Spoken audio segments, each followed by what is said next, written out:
ပြီးတယ်ဟုတ်ပြီကဲဆဲမလေးပြပါဦးကဲဟာကဲโอเคနိုင်ရဖလောက်1လေးလို့ဟာနှမျောလာရေးနိုင်ရဟုတ်ပါဟိုတက်အများကြီးပဲ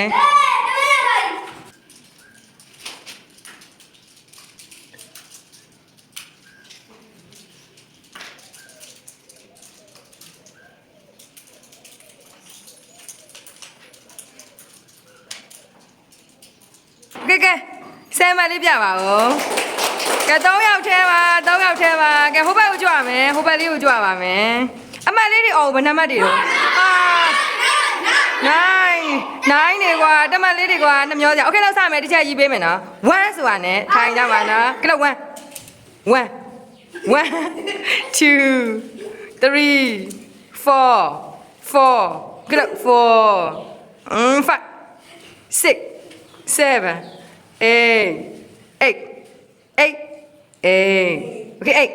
9 10မင်းတို့ကျွမ်းနေကြပြီပဲ